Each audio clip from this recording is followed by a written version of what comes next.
Today we're going to talk about how to pronounce the SH sound in English. Shh. To pronounce this sound, your teeth will come together. The corners of your lips are going to move forward.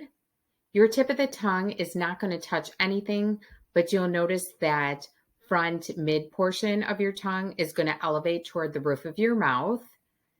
You're going to release the air through your mouth without turning on your voice. So the SH sound is an unvoiced sound. Shh.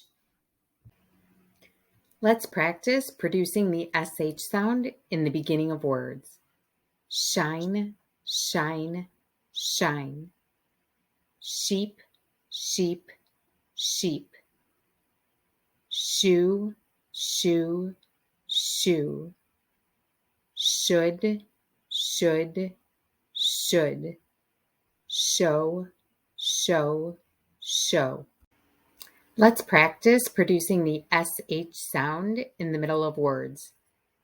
Dishes, dishes, dishes.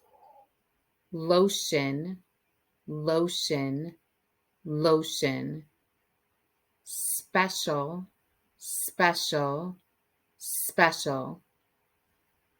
Brushes, brushes, brushes.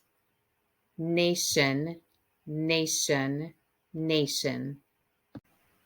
Let's practice pronouncing that SH sound at the end of words. Push, push, push. Leash, leash, leash. Wish, wish, wish. Sash, sash, sash. And fish, fish, fish.